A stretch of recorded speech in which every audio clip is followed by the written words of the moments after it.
Good morning, everyone. Good morning. Welcome to our next session. I don't know if it's necessarily making peace with the past. It's certainly about making peace, but it's conversations to have as you're getting ready. And there's no time like the present to get ready for the future. So last week we ended with talking about the importance of saying, "Please forgive me," and close with the example, the difference of between Peter and Judas, right? Where Peter believed that it was possible that he could be forgiven, that forgiveness is a real thing in the world. And he, I think because of that, was able to survive his denial and betrayal of Jesus.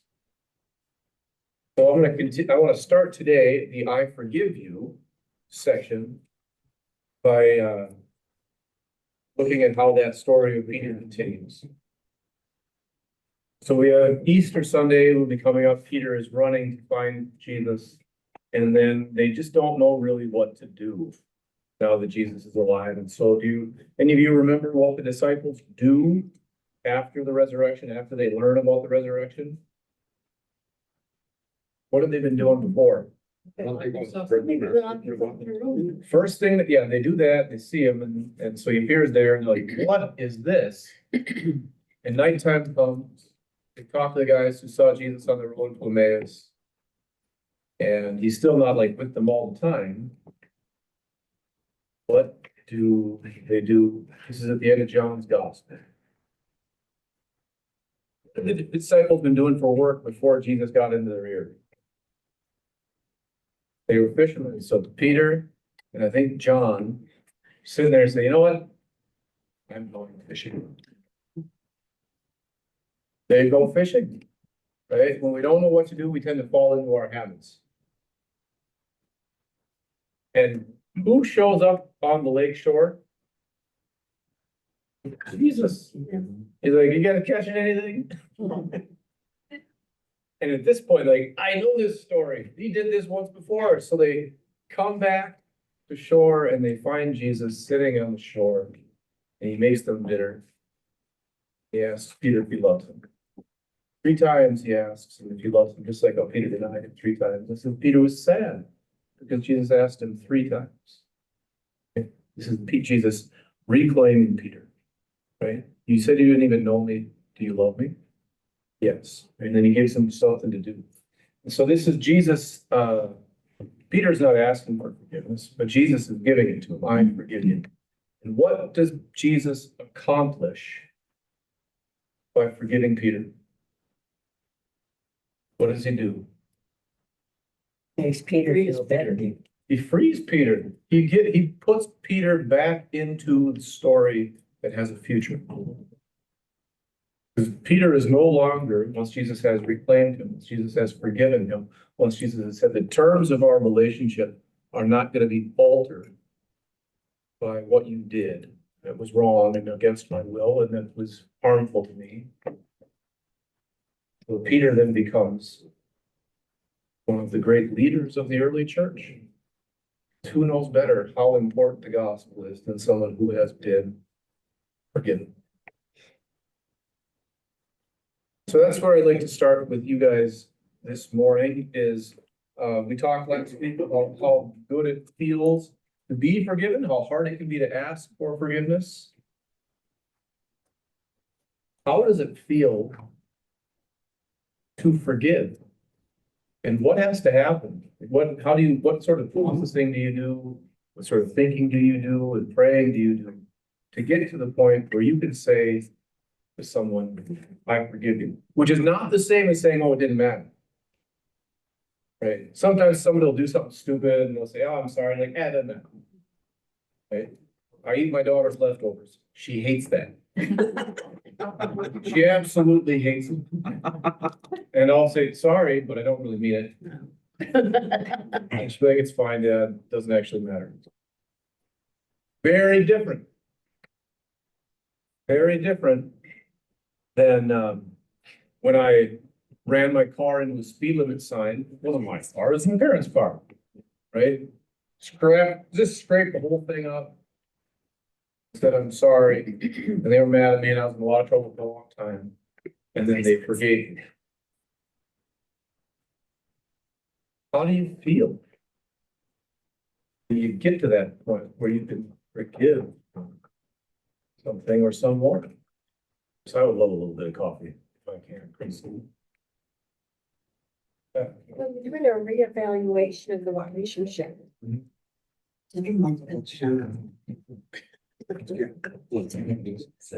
Oh, Keep going down the bottom. No, that's it. I'm just. Yeah. You are reevaluating the relationship you have with this person and what you want in the future. Mhm. So it's like, well, this is where we're at now, that something has happened to put stress here. And what do you want in the future from the relationship? That's gonna decide whether you're just gonna say to a church. Mhm. You know, Person have to fix themselves to be forgiven? no. No, why not?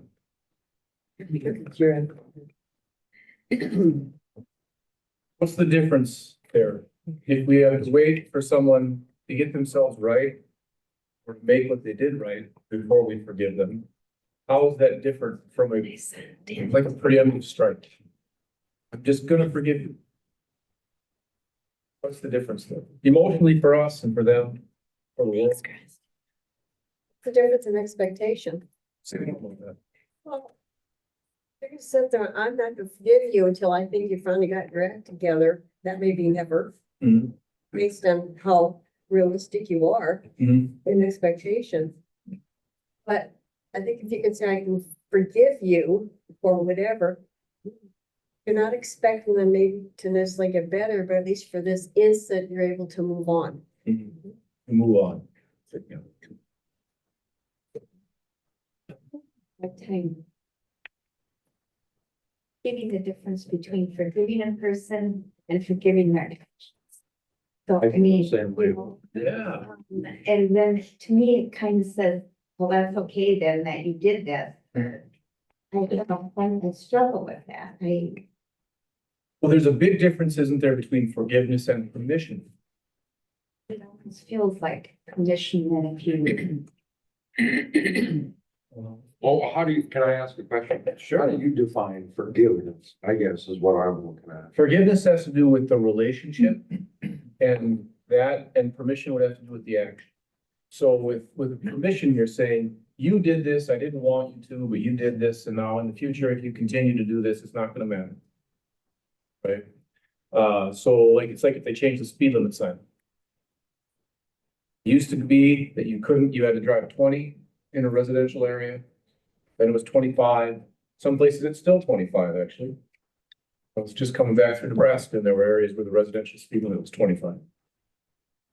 But then you say you change the speed limit, now it's 30, some places it's 40. You're not gonna get a ticket for going 40 if the speed limit has become 45, if it used to be 20. Or, I'm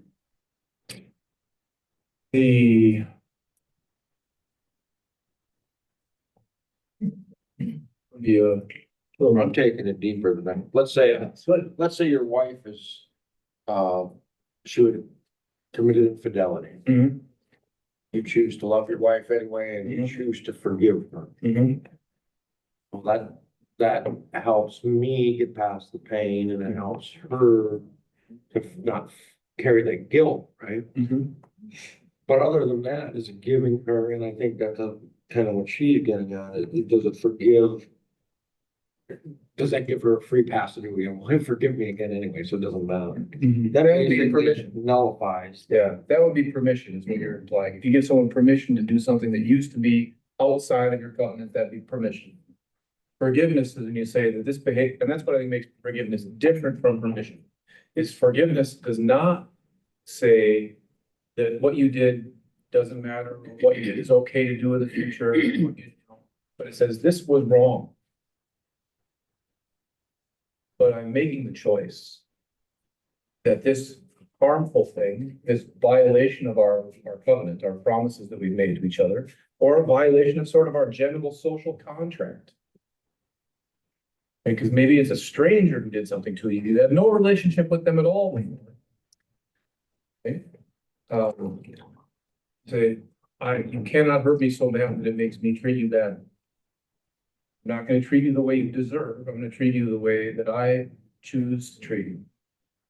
As though you did not do this thing. That's not saying that it was okay.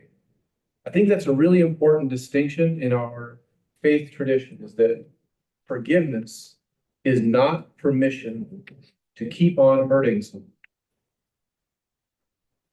Forgiveness for others, I think. What we've talked about before, it releases us. I mean, we have no control over what people, whether someone's gonna do it again or not. Right. But if they've caused us a lot of pain and we can forgive that, Mhm. forgive them for that. Even knowing that they're not gonna change. Yep. But we gotta release it and give it to God. And I've done that with some of the things that happened to me, and I know I've written it down, I've sent letters, and I just had to let go. And that person didn't care. Right. They didn't change, Yeah. I know. but I know it kept me, and I still, like you said, as far as permission, I kept my distance. I protected myself and my family. You know, this isn't part of our life anymore, but I forgive you. Mhm. Whatever reasons you did what you did, I forgive you. And that released me from carrying the pain and the anger. I mean, I can't say it released me from all the pain, but it's a matter of it gets brought up. So I think the forgiveness of what people do, but you're talking about permission, but forgiving them, regardless of what we can't control that, what they do.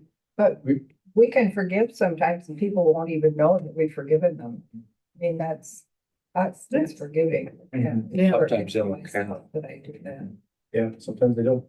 That's right. Where we get back to what we talked about last week, we can forgive them, but I know it's asking for forgiveness, but it's in the same respect, is it gonna do more harm? Just forgive them Mhm. and move on. It Let just God seems like some things are unforgivable. You know, I know. Mhm. I mean, how could you forgive Hitler and the French? Mhm. I mean, so. And who would be the one to Some forgive? things are so. Yeah. Who is the one that forgives Hitler, right? Is it every individual? Who his action murdered indirectly or directly? How far out does that go, right? Like for someone who's just sort of a bystander to it, somebody who is, the American GIs who liberated those camps. Were so shocked and appalled that they just started executing some of those guards. And that was, what Eli Weisel books touched on that, one called Sunflower, I think he wrote that, I can't remember who did. Corey Ten, Corey Ten, great stuff. she shook the hand of a guard that was, Mhm. and she said she felt the power of the Holy Spirit, Yep. because it wasn't her. Her way, she would not have anything to do with it, but. For me, bringing it closer to home is some of you remember when Brian Kleinfeld was killed, Mhm. police officer killed. And his dad, at that time I was working at the church and doing confirmation. His dad came to me and said, I'd like to talk to the confirmation class about forgiveness. Mhm. And he did, and it was just mind blowing. Because he forgave the young man who killed his son. And he went to that young man's mother and told her that he forgave him. He said, what that did is it released me from the anger and the hurt. And I wish he could tell you the story himself. It was just amazing. Who was I talking to this week who went to the funeral of the man who was shot from? I wonder if it was Tully. I think because I think Tully was a neighbor with that guy's dad and there were like 10 people there. Because who goes to the funeral of a murderer? We're calculating. Yeah, Jen. I don't even know if it's. If I should regard this with confidential sharing, but it was a long time ago. I was doing parent ed at Sartell, and that man's mother was a custodian there, but I didn't know she was his mother. Mhm. And I only worked in the evenings, and I was cheerful with her and chatted with her, every time I came. And one day she was close to tears and she said, thank you so much for talking to me. And I said, why? I'm like, I thought, because you're a custodian or, and then she told me that she was the mother of that, and she goes, hardly anyone talks to me anymore. Oh, no. And I wondered, I questioned myself, I thought, if I had known that she was the mother, would I have talked to her, or would I have? I mean, I hope I would have, but would I have been like, oh gosh, I don't want to say the wrong thing, or, how often do we? Because communities do that, right? We Yeah. shun, either on purpose or just sort of by quiet, unspoken agreement, folks whom we think are tainted by some sort of a public sin, something that we know about. Or that we're uncomfortable with, we don't know what to say. Yeah. Yeah, It might not even be an intentional shunning, it's just, what do we say? And so again, this ability that we receive from the Spirit to say, I forgive you. Which, if it's forgiveness, it is not deserved.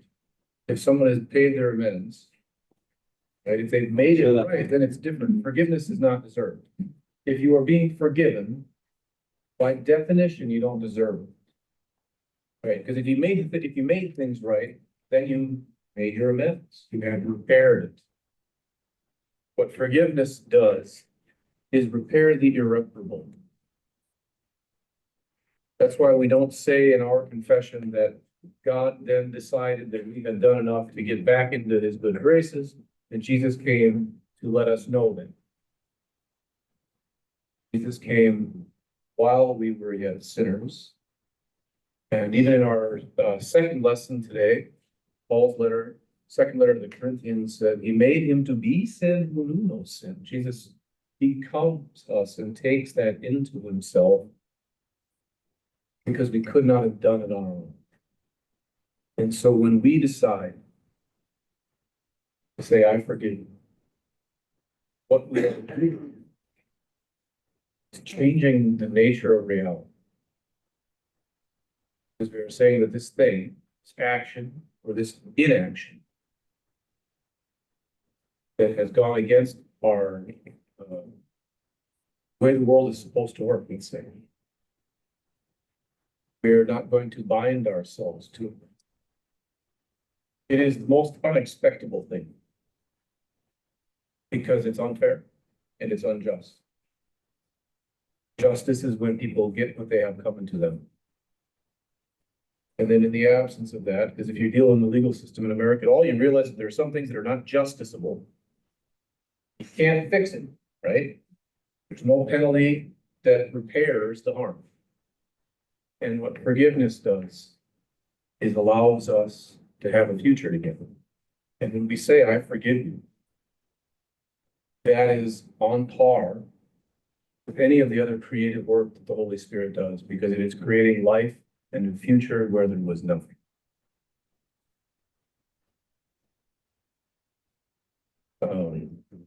Is it easier in your experience to say or to ask, please forgive me, or to say, I forgive you? Can you say that part again? Is it easier in your experience to ask for forgiveness, to say, please forgive me, or to give forgiveness? I say, I forgive you. Which one of those do you think is easier, which is harder? I think it would depend upon the situation. Forgive me is. I think yes. What happened? Do you think it's easier? Okay. Different people feel differently, Yeah, right? that's for me. For some people, it's way easier to say, I forgive you. You let it go, right? Other people, it's way easier to say, please forgive me. And because you might feel like you need that. That's hard, because then you're admitting you were wrong. Mhm. We don't like to admit we're wrong. That's true. No, Oh, it was In a nothing way. gone. In a way, the onus is on the other person if you say, please forgive me. I'm sorry, but I didn't hear. You're putting it all on the other person's shoulders when you say, please forgive me. You're like, rise up, be bigger, really? Just story. Depends on her part. How you decide. I don't know, in a way, it's like, to me, it's a little bit of a cop out. I would want forgiveness, but I don't know. It also might be part of it is admitting the power that someone has when they're the harm party. I can't make this right. I cannot make you, I cannot create an obligation for you to view me as right and righteous and deserving of your love or attention or continued relationship. You say, please forgive me. You're saying, I cannot put myself into a position where I can control how you view me. When I say, please forgive me, I'm saying you have Control, control, yeah. right? You, the person who I've harmed, the person who I've offended, the person who I've stolen from, maybe it's like O'Shea Jackson killed this lady's son, right? So I'm sorry, please forgive me, because I got nothing. Nothing. All I can do is ask. It's a lot of power. I think there's a challenge here because sometimes that is framed as a law. It's a command to forgive. You must forgive this person, even though you're bleeding inside your chest with pain of what was done to you or to someone you love. And that can be really hard because that turns something that is fundamentally an act of love and grace into an experience of judgment. Someone says, you have to forgive, and you're not ready. Makes it even harder. Well, it makes it, I think, unworkable. It makes it, if you're commanded to forgive, that is not the same thing as giving forgiveness. But don't you almost have to take responsibility for it first and say, I'm hurtfully sorry that I I did mean, like this, that. Yeah. and then please forgive me. If you don't have that first saying, I'm sorry, and taking responsibility for what you did, saying, please forgive me, is kind of, It's a hard thing. Good service. At that point, it's like putting the cart before the horse. No, everything you're saying is a common part of our, like, Christian thinking about forgiveness, how you get there, how you work, how it happens in our lives, and how it feels to us. So we have to hold these things in balance and in tension. There's not ever going to be an easy answer to it because we know Jesus died for us while we were sinners. He did not wait for anybody to apologize to him. He kept on doing it. He kept on dying. And forgive them while they were doing it. Father, forgive them. They do not know what they are doing. Yeah, but sometimes people know what they're doing.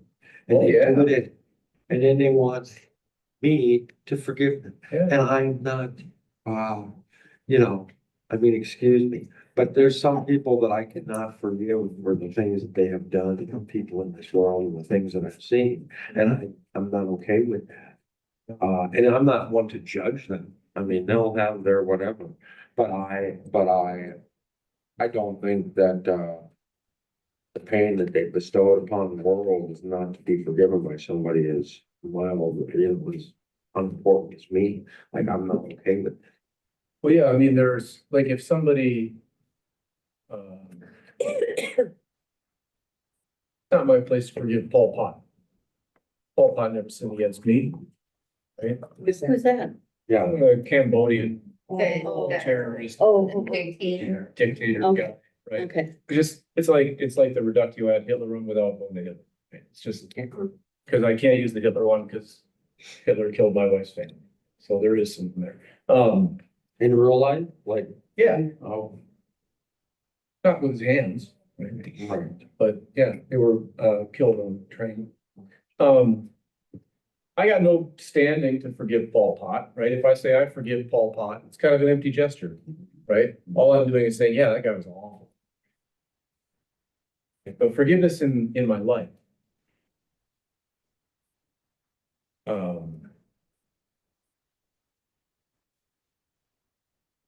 So we moved, let's see, we moved first grade, second grade, third grade, and fifth grade. It's a lot of movement.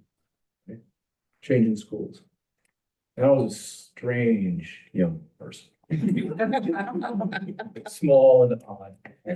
So, needless to say, old John got bullied. Right? No, it's never gonna be okay. People did that. But me deciding that, I can forgive them.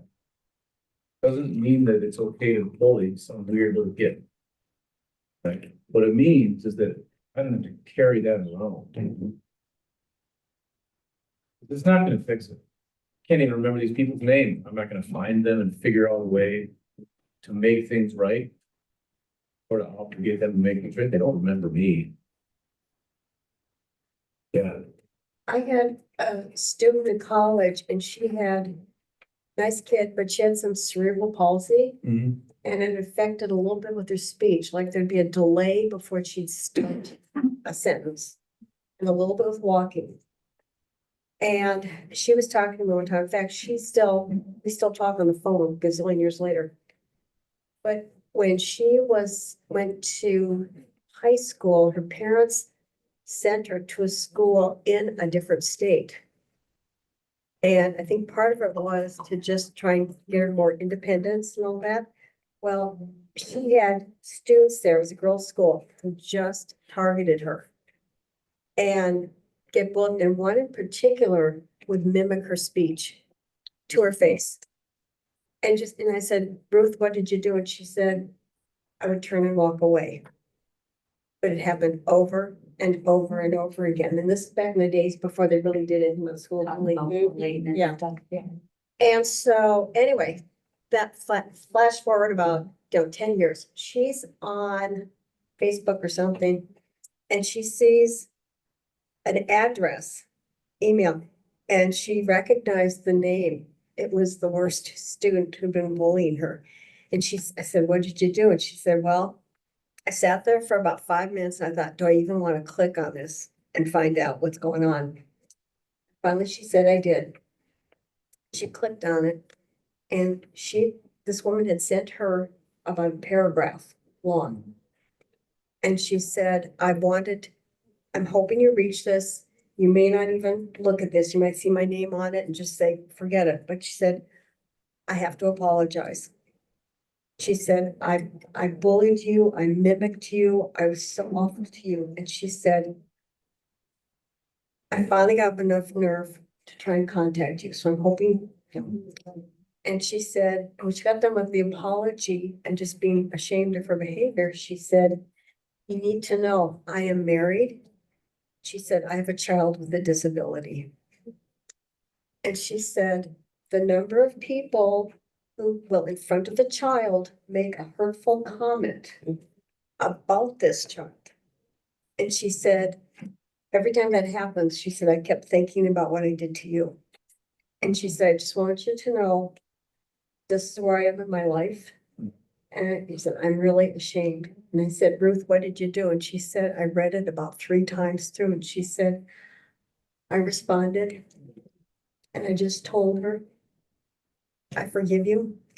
And she said, just wished her well with being the parent of a child with a handicap. And I said, yeah, but I just thought that was the most, and when she told me the story, I thought, that sounds like Ruth. Ruth wouldn't have been aggressive back at someone, she would just back away. But I thought for years, all that hurt, and then to finally get that email from someone. Mhm. And then for the person to find out she now is the parent of somebody with a disability.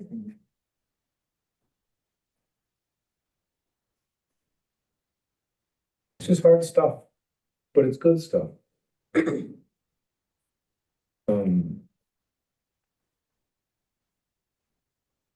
Go back again I want to double back to the difference between being told that you must forgive and being told that you can forgive. Seems to make Well, it's the same thing that I said before. You cannot force anyone to forgive. I think if you're forcing someone to forgive, if you're like I'm sure Lutherans are really into guilt too, but Catholics are really into guilt. And also after that, it's gonna happen when you don't obey. Yes, otherwise I'm going straight to hell. Mhm. And that's not forgiveness. That's not forgiveness. It's fear. It's not genuine. No, it's not genuine. It's not you. So having the permission to forgive is just That would be incredible. But being ordered to forgive, it doesn't. Have you guys ever had that happen where someone told you you have to forgive? When you say that, I have to think of the little kids, how many times have you told, you know, when people, a child, you know, you go tell them you're sorry, you know, tell them you forgive them for what they did, or how many times have we done that with children, to tell them they have to, not that, you know, I think you need to go do this, some, you know, I mean, some people approach it differently, but I just maybe dig a Oh, little. for sure. We all have seen, where does that instinct come from, you think? Who go tell them that you forgive them? What is it? I think it's the moral teaching that we've learned when we're growing No, up. I think it's anxiety. Our anxiety about having tension in our near relationships. We want peace in our homes, peace at all costs. Okay? It's almost like when Karen said you don't want to say you're sorry because then you have to say you're wrong. But in some, I don't know about other people's marriages, but in our marriage, it's not because I've been wrong all the time, but I still have probably maybe lost my temper or done something, and to be able to say, I'm really sorry. I'm sorry I overreacted, whatever, because it's not, I didn't, Yeah. whether it be in my marriage or in any relationship. Sure.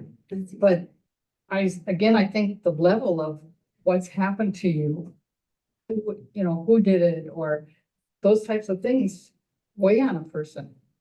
Is how extreme was it for you to wanna say, I forgive you for what you did, or was brought up before, if the person's still around, you know? Yeah, If the how do you person's forgive gone, how do you somebody who's forgive dead? someone when they're gone? Yeah. Has anybody done that? Yeah, we did this one. And how do you deal with someone that you really care a lot about who cannot forgive something that was very horrible? Mm. I'm thinking of my brother and his family. My niece's son was killed by a drunk driver at 17. And I know that my brother and I know that his son-in-law, particularly, there's no forgiveness in their hearts for that man. And there's so much bitterness. You know, we don't talk about it very often. In fact, rarely, because there's so much bitterness yet there, so much dismay. I'm not too sure if my niece and my sister-in-law, I'm not really sure if they've even forgiven. They seem to be more accepting of the situation, but it's hard to be with people that you care about who are hurting so badly. But yet you can't force them to forgive someone like that. No, because then you're making it into a law, one more imposition on their spirit. Right. Right. So how do we talk about forgiveness with someone who is still bleeding from their wound? It's not scarred over, it's not neatly bandaged, but it's just like an open wound. How do you talk to somebody about that and about the possibility that in the future they are able, or maybe they will be able to forgive? How do you do that? That was a huge piece. With my ex-husband, his son had been killed by a drunk driver. And, it was 20 years, it was a 20-year anniversary, one of the years we were married. And this man just carried it. I mean, the month of October would come and he'd say, it's Daniel's birthday, October 31st. Just know that this is gonna be a bad month. And June came along, well, this is the month that Daniel died. Just know that it's gonna be a bad month. And he would almost like take that cloak and put it on and wear it with, not pride, but it was awful. And he would just shroud himself in this ick and would never say anything. There was no forgiveness, just hate for what happened. Wanting to, that his son is gone and not wanting to forgive that Right. boy Right. and so that. There's many layers. He's like a big onion. I wouldn't even go into that. But- That's a method of self-protection. Right, right, exactly. And I remember sitting with him and just saying, this is consuming you. You have to forgive. How'd that go for you? It didn't. Needless to say, it didn't. It doesn't work. And it's like, this is consuming you. It's just, it's turning you into this person that I don't even recognize. And he could not forgive. He couldn't. And I would say, well, that's a choice. And it's not a choice. I mean, it is a choice, but it's not my choice to make for Our him. choices are limited. Right, it's not my choice to say, well, you have to, or you need to, and it was a lot of work to really even talk about it. Because it was such a deep hurt, it was such a deep wound, and I don't know if when you get wounded, loss of a child, whatever it be, how you work through that, some people do, and, you know, like you talked about last week, Chris, they could come to you and say, don't let this, affect you. You have family. As I'm listening to this and I'm trying to stay in this room. I actually would like to leave. I'm sure, yeah. That's okay. That's my choice. But I think that the difference that we experienced was that or all of us who were together, is that we already had a positive relationship. And, the person who needs forgiveness, I mean, I'm not sure that I even have that sorted through. I don't think that's necessarily the thing. But it's already a person that you love, so it's not the same as A stranger. other kinds of situations where a stranger. Yeah. Well, and even take a step beyond that, a person who really has committed perpetual kinds of things that need forgiveness. I mean, I'm not exactly sure I can fully explain this, and John, you could probably do better than I can at this Sure. moment, but. It's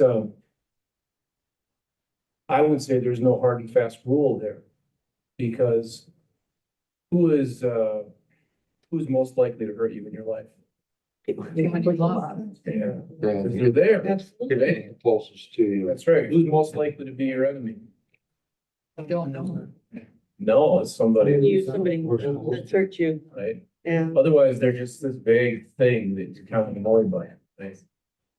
With Chris's story, I thought, so touching it, but I just want to wait, I'm gonna cut this off because one of the things we discussed with the Lenten services is that we're not gonna directly engage with those things unless the person tells the story, brings it up.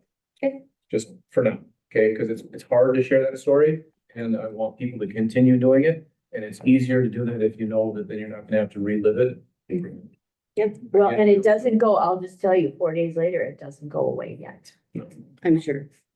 So we just, that's kind of the ground rules for those kinds of things is that we just let it be. And if someone brings it up again, then that's different. Then go ahead, but, because otherwise it's really hard to get people to share. Makes sense.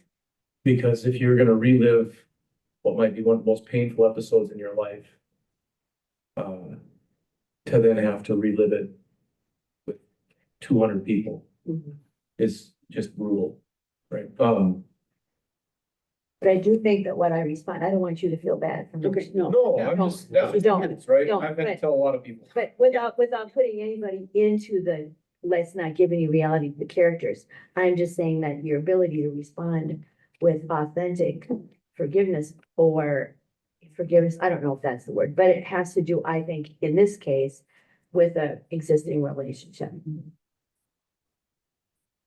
And that's a two-edged sword. Go ahead, Jim. Well, keep going. Kind of take it in a different direction. In my life, and when I think of my memories, I have isolated memories, then I have huge years of my life that I don't remember anything or, like not consecutive, but Yeah. and it's like that with things people say too, like sometimes somebody who you really like, a friend or a mother-in-law or whatever, will make some comment that just cuts you, but you don't say anything because you're like, did they really say that? And then you just kind of let it go, but you don't let it go. It stays with you and you remember that they said that phrase or they thought it was funny or whatever. And I think it's just almost magical when you come to a new point in your life where you go, it's okay. It's like they do love me, that they weren't trying to hurt me, but it's interesting to me how sometimes just that one phrase, like they say, when you give a presentation and you get the feedback and 90% of them are good and a couple of them are like, she said, too many times or whatever. And that's what we focus on, and we do that with our friends and our loved ones. So it's just interesting to look at our own heads and brains and think, why am I focusing on that? And do I need to? And Question. Mhm. What if? What about the guilt that you carry if you are unable to forgive somebody for something? That's a hard one too, right? Or should I feel guilty because, not because I refuse, but I just can't find the spot within me to forgive a particular person for something that they did, to me directly. This is a great place to end. I've been waiting for an intro to this. I got it almost close to pen, and we got sidetracked.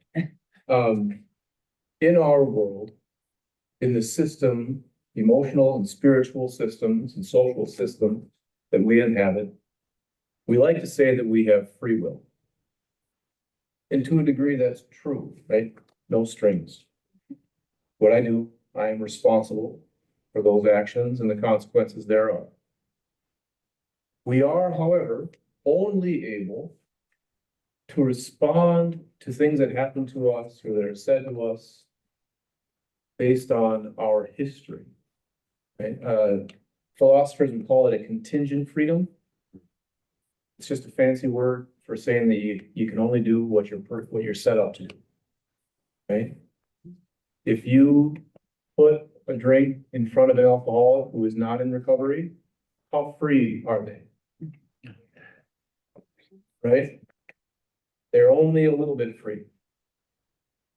It's like the woman who got busted for meth and lost her kids again, and they say, "Why do you keep doing this?" She says, "Because I love it so much." Right? She hates it, but she loves it.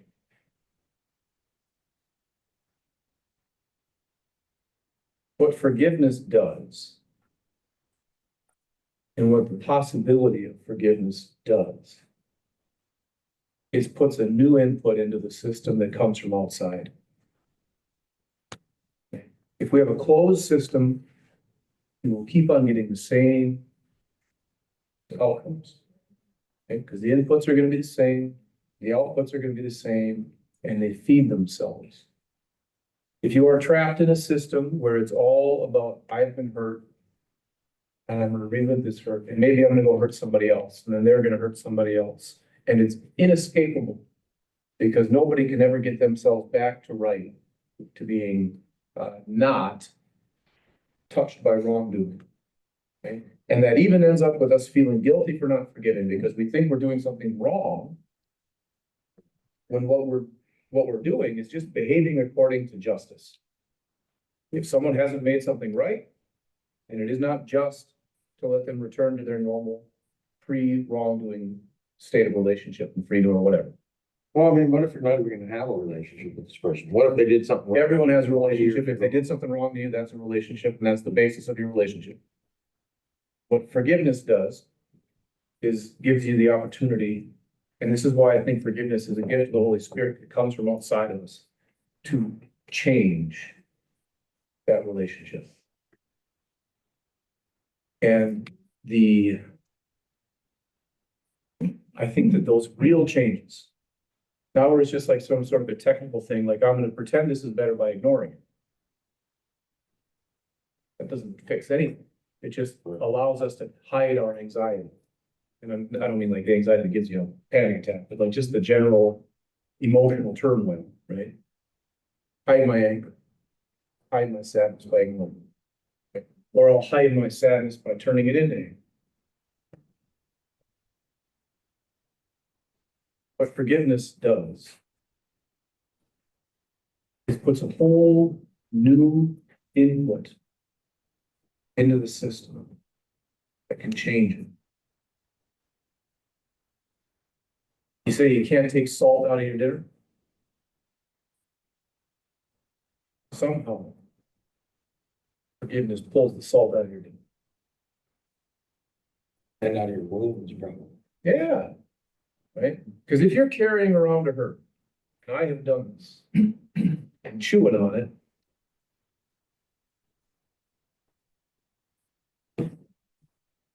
does. But if I'm able to spit that out, not have that taste of poison always in my mouth and going down my throat, then I'm able to do something else. And this is not to say that if you are still stuck chewing on it, that's your fault. Yeah, because people say, oh, well, just let it go, let it go. Well, it's not that easy. Yeah, kiss my ass. It's not, didn't happen to you. Right? Because there are things that will happen to you that it is impossible to let it go. But then you feel guilty because you can't let it go. Because somebody told you that you had to. They made it into a law, and the law never made anybody better. All the law does is try to make things less bad. Right? The only thing that's going to make anything better is the gift of grace and love. And so that's why I say when we're talking to people about forgiveness and being able to say, I forgive you, right? To tell someone that they have that ability, that it is possible. The best thing we can do is tell them stories about when we've done it, and then ask them questions.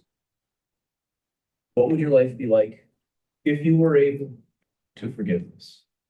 If you were able not to say it was okay, but to say that I no longer give this power. Give it what? Power. Oh, I no longer give this wrong power. I'm choosing to let something else define the terms of my life and our relationship. This wrong doesn't get to determine the future. And it's really hard for us not to say, well, you got to forgive so you can get over it. Because then what you're doing is you're putting another burden on someone who's hurting, and maybe it's yourself that you're putting the burden on. Right? You don't deserve that. You were hurt. You don't deserve to be hurt more. What you deserve is healing. Healing comes from being set free from that hurt and being given the possibility of a future in which the hurt doesn't become okay. But the hurt is no longer the determining reality. Again, this is why I think it's so important, the example we have in Jesus, because he never gives anyone permission to hurt somebody else. If anyone asks him, well, what's the right thing to do? He gives a clear answer. Be perfect.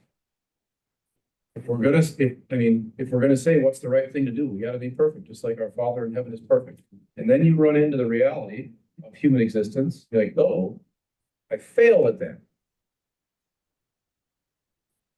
Jesus doesn't say, well, that doesn't matter. He says, I forgive you.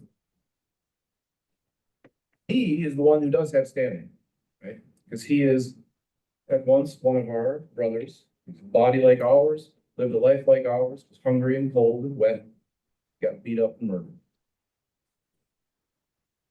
He's also the God who hung the stars, who experiences all the hurt that happens to every one of us. I will take that to me. I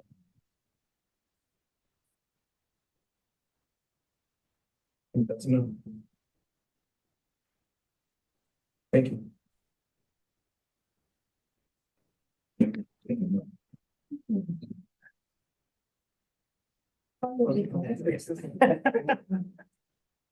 He was having you. I want